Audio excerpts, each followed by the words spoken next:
नमस्कार, आदाब। आप देख रहे हैं मानवाधिकार मीडिया पर पल की खबरें। रमज़ान के पवित्र माह में जो आखिरी जुमा पड़ता है, जिसको जमातुल विदा के नाम से जाना जाता है, इसको मुसलमान छोटी ईद के भी नाम से जानते हैं। आज लॉकडाउन के चलते हुए इसमें नमाज नहीं पढ़ी गई किसी भी मस्जिद में। इसी के चलते हमारे विशेष संवाददाता मोहम्मद साजिद ने शफियाबाद जामा मस्जिद के इमाम कारी कासिम हबीबी से मुलाकात की और उनसे जानना चाहा कि आपकी ज़िंदगी में क्या कभी ऐसा कोई वाक़या आया है कि मस्जिद में जुमे में अलविदे में नमाज न हुई हो। इसी सिलसिले में हमारी उनसे बातचीत हुई है। आइए दिखाते हैं अपने चैनल के माध्यम से। आप देख रहे हैं मानवाधिकार मीडिया, सच आप तक। जैसा कि आज अलविदे का दिन है, अलविदा ईद के पहले के जुमे को बोलते हैं, यानी ईद के दिन से जो पहले का जुमा पड़ता है उसको अलविदा बोलते हैं। मुसलमानों के बीच में अलविदा बहुत मायने रखता है। इसको एक तरह से छोटी ईद भी बोलते हैं और आम जुमे में बड़ा जुमा भी मानते हैं। इस वक्त मैं मौजूद हूँ शफियाबाद जो जामा मस्जिद है चमनगंज में, और हमारे साथ मौजूद हैं इस मस्जिद के सरपरस्त व इमाम कारी कासिम हबीबी साहब, और उनसे हम जानने की कोशिश करेंगे। रमज़ान पाक का मुबारक महीना चल रहा है और ये हम और आप सब जानते हैं कि इस वक्त आलमी पैमाने पर, यानी ऑल वर्ल्ड पैमाने पर कोरोना महामारी से सारे इंसान जंग कर रहे हैं। हम आप, हमारा शहर, सूबा और हमारा मुल्क भी इस कोरोना वायरस से जंग कर रहा है। और जिस तरीके से हुकूमत ने इस सिलसिले में लॉकडाउन की पाबंदियाँ आयद की हैं, आप सब उन तमाम पाबंदियों पर अमल भी कर रहे हैं सख्ती से। जाहिर सी बात है कि रमज़ान पाक का महीना मुसलमानों के नज़दीक सारे महीनों से अफजल, अच्छा और बेहतर महीना माना जाता है। इसमें एक महीने के रोज़े रखे जाते हैं और लोग तक़वा और परहेज़गारी और गरीबों की, अल्लाह के मुस्तहिक़ बंदों की मदद करते रहते हैं। जमात यहाँ होती थी, लेकिन इन साल जाहिर सी बात है लॉकडाउन की वजह से यहाँ पे वो जमात नहीं हो पाएगी। जाहिर है कि सारे लोगों को इसका दुख है, हमें भी इसका अफसोस है, और जितना अफसोस किया जाए कम है। हम अल्लाह ताला से दुआ करते हैं कि अल्लाह ताला जल्दी से कोरोना वायरस जैसे मरज़ से हम सबको निजात अता करे, ताकि हम सब ख़ास तौर से जुम्मों में अपने रब के हुजूर मस्जिदों में हाजिर हों और एक साथ नमाज अदा करें। हफ्ता 10 रोज़ पहले से ये रेड जोन नहीं रहा, बल्कि ग्रीन जोन ऐलान कर दिया गया है।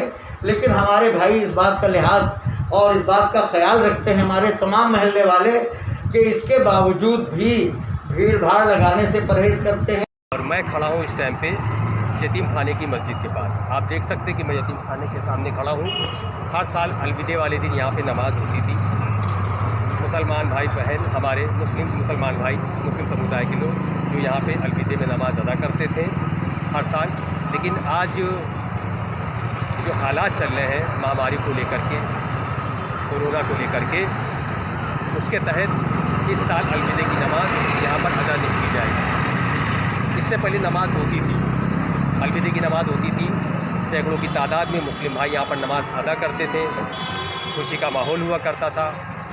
लेकिन जो अंतर्राष्ट्रीय लेवल पे जो एक बीमारी चल रही है, कोविड महामारी 19, तो उस कोरोना के तहत यहाँ पर मुसलमान भाइयों ने एक ये मैसेज दिया, जो सरकार का जैसा आदेश है कि सभी लोग जब तक ये महामारी चल रही है अपने घर में नमाज अदा। ये परेड चौराहा बोला जाता है, जहाँ पर बेकनगंज की चौकी भी लगती है। पल भी यहाँ पर बैठा हुआ है। ये पीछे तक अगर आप देखेंगे तो ये परेड जाता है आगे बच्ची लाला की दुकान तक, चौराहा बोला जाता है, यतीम खाने से शुरू होकर के। तो पीछे तक के सैकड़ों की तादाद में लोग यहाँ पे मुसलमान नमाज अदा करते हैं। मौजूद यहाँ के जो लोग हैं मुस्लिम समुदाय के, सरकार के आदेश का पालन कर रहे हैं, नमाज अपने घर में ही पढ़ेंगे। जब तक ये महामारी से समाधान नहीं होता है और हम महामारी की जंग नहीं जीतते हैं, तो जनता और शासन प्रशासन पूरी तरह से कोशिश कर रहा है कि हम लोग इस महामारी से जंग जीत लें। हमारे साथ मौजूद हैं यहाँ पुलिस चौकी यतीम खाना के उप निरीक्षक मोहम्मद नईम खान साहब। ये पाबंदी के साथ अपने कर्तव्यों का दायित्व निभा रहे हैं, अपनी ड्यूटी को बाखूबी निभा रहे हैं। और दूसरी चीज़ है, आवागमन यहाँ पर चालू है। लोग अपनी ज़रूरत की जो चीज़ें हैं, जो सामान है, उनके लिए जा रहे हैं, आ रहे हैं। रोज़ की तरह रोज़मर्रा का जीवन लोग व्यतीत कर रहे हैं। और अलविदा को देखते हुए, कहने का मकसद ये कि अलविदा को देखते हुए जो यहाँ भारी तादाद में लोग आते थे, मुस्लिम समुदाय के नमाज़ पढ़ते थे, यतीमखाने से लेके पीछे चौराहे तक सैकड़ों की तादाद में, तो आज अलविदे में सरकार के आदेश का पालन करते हुए वो नमाज नहीं अदा करेंगे। ये आदेश सरकार का है। हाँ, क्या नाम है चाचा आपका? मुझे हैदर अली अंसारी कहते हैं। अच्छा, तो आज तो अलविदा है, तो अलविदे में जैसे यहाँ नमाज़ होती थी हर साल, तो इस बार नमाज़ नहीं हो रही है, क्या वजह है? उसकी वजह ये है कि देखिए हर बार हो रही, इस बार गवर्नमेंट का आदेश ऐसा आ गया कि हम सारे जितने भी भाई हैं सब उसका फुल्ली कोऑपरेट कर रहे हैं। दूसरी बात, कहीं कोई मस्जिद में नमाज़ नहीं हो रही, सब हम लोग घर पे पढ़ रहे हैं। सारी बातें घर पे हो रही है, जो भी गवर्नमेंट का आदेश है पूरा उसका पालन कर रहे हैं, कहीं कोई दिक्कत नहीं है। बाकी अब हर साल इतनी उम्र हो गई अब तक कि हमने देखा कि कभी यहाँ पर इतना सन्नाटा नहीं रहा जितना इस बार रहा है। दुआएं करेंगे कि हम लोग जितने ये परेशान हुए, पूरे हिंदुस्तान क्या पूरी दुनिया परेशान हुई है, उसमें हम लोगों के बिजनेस, हमारी इकोनॉमिक नीचे आ गई है, हमारे देश के लिए नुकसानदेह है। और हम ये सोचते हैं कि हमारा देश आज अमेरिका से बराबरी करे, हम अमेरिका के आगे नहीं झुकें। और हमारा ये जो कुछ भी गवर्नमेंट ने फैसला लिया है, ये खोली गई हैं दुकानें, इससे हमारी इकोनॉमिक बढ़ेगी, बिजनेस बढ़ेगा और उसमें हमारे लिए बेहतरी होगी। और हमारे प्रधानमंत्री जी इस बात का हम स्वागत करते हैं, उन्होंने लॉक कराया।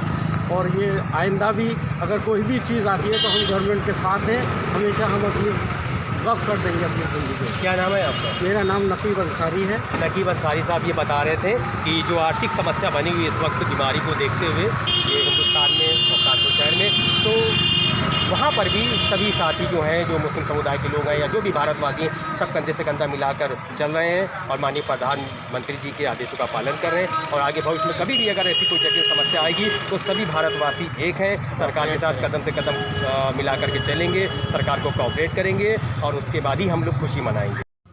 तो आपने देखा किस तरीके से इस रमज़ान के पवित्र माह में मुस्लिम समुदाय ने जुमे की नमाज अपने घर पर अदा की और सरकार के साथ इस लॉकडाउन में पूरी तरीके से सहयोग किया। हमारे विशेष संवाददाता मोहम्मद साजिद के साथ मैं कमाल अहमद, सच आप तक। जय भारत, जय हिंद।